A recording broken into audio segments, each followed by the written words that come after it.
can see this pile of phones. Right. I know, and cameras. And cameras that look like phones. I can't tell what's what. I had somebody the other day hold up their iPhone and say, I've got a phone app on my camera. Like, that's what it is. It's more of a camera. Yeah. And it just happens to have a phone app that sometimes works. It's true. Yeah. You've had a really busy year. I have. And this is the year I told my agent I want to make a meal out of appetizers. Yeah. So it was like, it was supposed to just be Little Bitty Project. But the thing about Little Bitty Project is if you're only writing one episode of like Game of Thrones, then you write, 5 of Torchwood, which was just a limited run thing. Yeah. You do a little bit here, a little bit there. It suddenly looks like you were on staff on 5 shows at once. Yeah.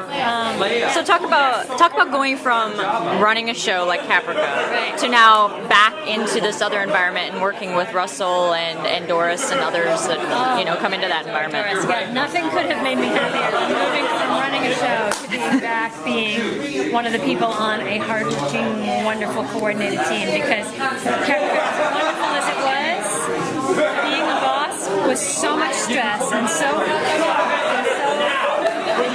it was just very, very hard. And I really loved having someone encouraging me and telling me, oh, you're on the right track. And having Russell there, this delightful boss who's full of encouragement, full of joy about the project, like, it just lifted my spirits. Yeah. It was amazing. I learned a lot from him. Yeah. Oh, yeah. I would happily be a second lieutenant and never run a show again if I could work with people like yeah. And you are, kind of. And, you're going on to that and Once Upon a Time. Very cool. What's it like going from a show where you're show running to having fingers in so many different pies? It's great. When you're running a show, you can only live. I was gonna say live, eat, and sleep that show, except you don't sleep. Like live, eat, and stress that show.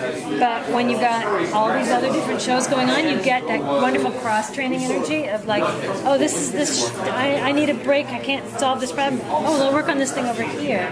It's totally refreshing. You get even more work done because you're cross-training. You're refreshing those muscles. It's great. I recommend it to everyone. Go part-time, all of you, and start doing it. It's great. Yeah, now I'm consulting on Once Upon a Time, so I'm doing another appetizer, which is just so happy and fun. Looking forward to it. Thank you. So, the premise for this show is quite deep. Yeah. And there's a lot of, in the first 3 episodes anyway, a lot of scientific talk going on and an awful lot of medicinal stuff. And how deeply did you have to research that and consult with people to get it right? We had a wonderful medical technical advisor named John Sotos, who is also the tech advisor on House. And Doris Egan, who writes on House and came to us, brought him in with her, and he sat with us for a while, for a full day, and then was available to us outside that to help us understand telomeres and why cancer cells are immortal, and the fact that some squids are immortal, and things that we didn't know to just help us understand the whole notion of the medicine of immortality, the science of immortality. And he also was very helpful at sitting and talking about, okay, what would that do to a hospital? What would that do to triage, as you see in the episode? So that was... triage person said, this is how you handle this? I don't remember if he came up with it, or if he rubber stamped it, or exactly what the involvement was, but he certainly checked in on things like that, where we would ask a question like, do you think this is what would happen? Absolutely. So we got as much real advice as we could. And some of it was just pure science fiction speculation. Science fiction lives in the, if this goes on, ... And we got to play with the ... of what happens if medical science, suppose it was just medical science and not whatever caused it in Torchwood. If medical science takes us to a place where people stop dying, you'd get these same issues. These are sci-fi, but they're also kind of real. Like the dealing with how governments respond to health crises, like that all feels real to us. So I know a lot of fans have asked me several weeks ago, was the premise of the show a way to end Yanto coming back because of them not dying? Oh, no. No, it was was never set up that way. No, because Russell had the premise of the show, and I don't think Russell wanted to hint at Yanto coming back. Okay. So I think that was independent. A lot of people will be upset. Well, but I mean, it's a show about people don't die. It's not a show about people coming back to life. So it doesn't actually really help Yanto come back. And if it, I know you can't answer this probably, but if it was solved, would all the people who would have died die? Or is that That is an open question. That is a very good question, and the characters are going to ask that question. will that be answered? Yes, that it will be answered. You were a fan of the show. Yeah, they had James Marsters on it, so I had to check it out.